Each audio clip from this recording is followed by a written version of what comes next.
All right, today we're going to talk about compound inequalities.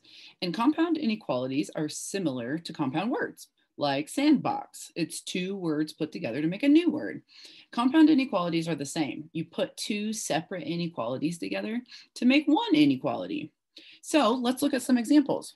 So compound inequalities are two or more, and we're not going to deal with the more right now. We're just going to do two or more inequalities that are joined together with words, okay? They're joined together with the words and. So it's between this and this, or it's joined together with the word or, okay? And I put the two words in quotes so you can kind of tell them apart. So we're going to say, oh, you can either have this, and that's an or inequality, or you can say you can have this and this, okay? So or inequalities tend to graph apart, okay? That's what we're going to talk about first. So think about this. Think like you're going to the state fair or you're going to like the aquarium or something. Oftentimes there's a discounted rate for really young people and people who are older. So it's like, oh, if you're less than or equal to 2, if you're 2 and under, you're free.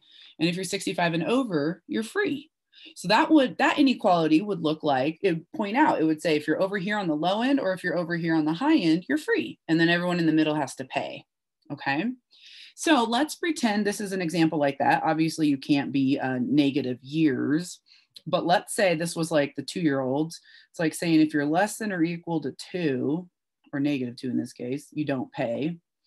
And then if you're greater than 3, you don't pay.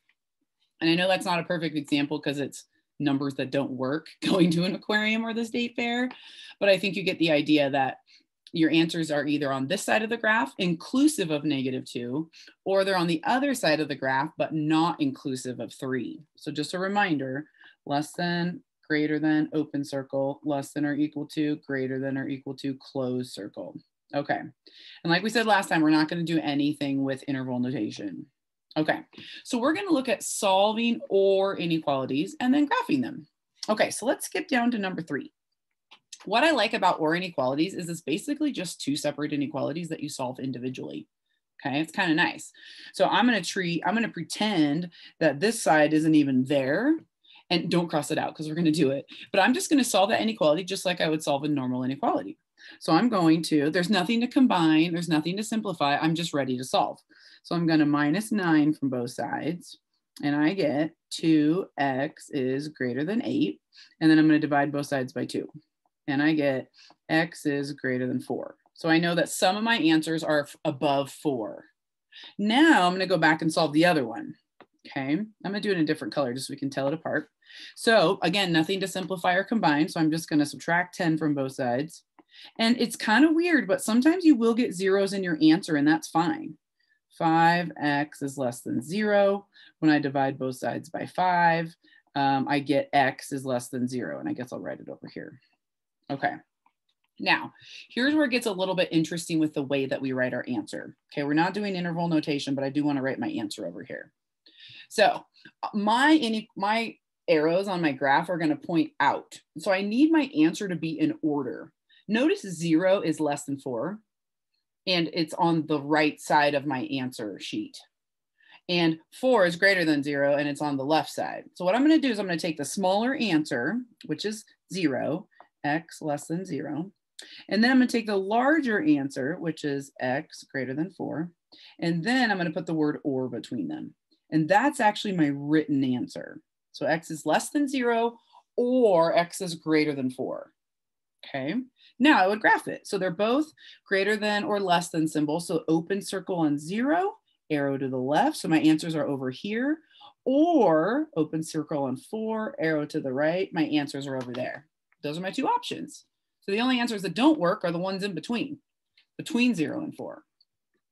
All right, cool. Let's try another one. Let's skip to number 5. Okay. Oh, this one has a little bit more work, so I'm going to make sure I do that first. So let's distribute.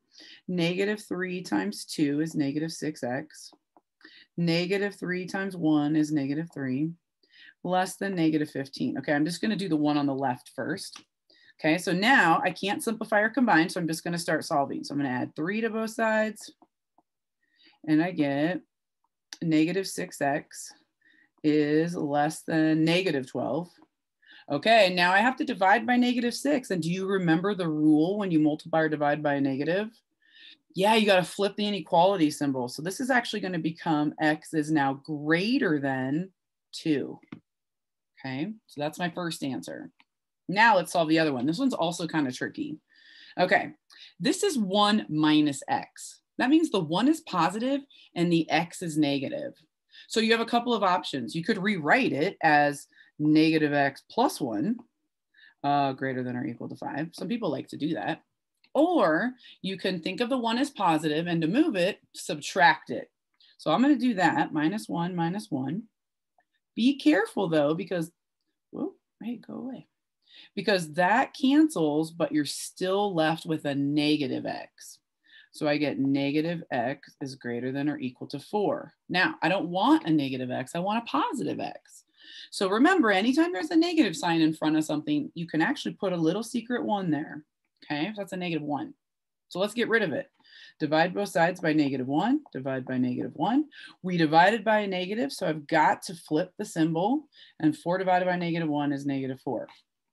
Okay, I have a problem because my arrows are pointing towards each other, just like in the last example. So I'm going to take the smallest number, which is x less than or equal to negative 4, because negative 4 is smaller than 2. And then I'm going to put x greater than 2 on the other side, and there's an or in between them. All right, and that's what I graph. So close circle on negative 4, arrow to the left, and open circle on 2, arrow to the right. So my answers are either 4, negative 4 and below, or 2 and above. Well, not including 2 though, because it's greater than 2. Okay, so here's what I'd like you to do. Because it's a little tricky kind of putting them in order, I want you to take a second and do it on your own and just see how it goes. And if you get stuck, get help. So let's try number 4, okay, as an on your own. And there's not a ton of room, so again, work in the margin if you have to. Okay, cool. I will see you in a sec. All right, welcome back. So here's the on your own that you just did. When I solved it, I got x is less than or equal to negative 2, or x is greater than or equal to 2. And that's what my graph looks like. So if you got stuck, ask for help. Putting it in order is sometimes the hardest part.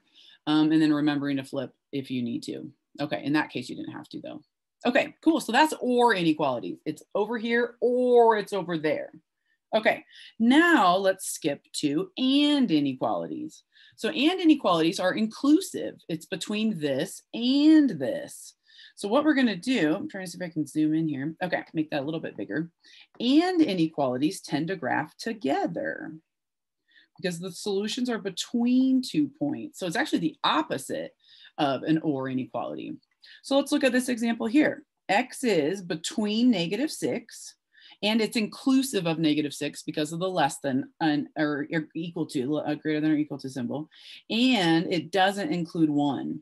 So close circle on negative 6, open circle on 1.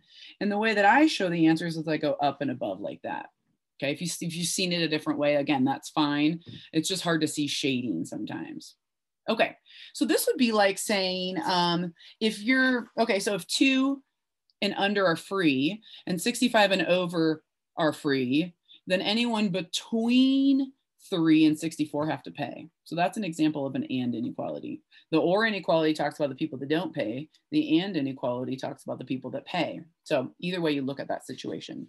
Okay, so now these are interesting because they actually have 2 inequality symbols in the problem. So notice right here that there's 2 inequality symbols. Look at every single problem on this page. Which direction are all the inequality symbols pointing? To the left, right? So our answer has to match that. Also notice, what do you notice about the number on the left compared to the number on the right in each problem?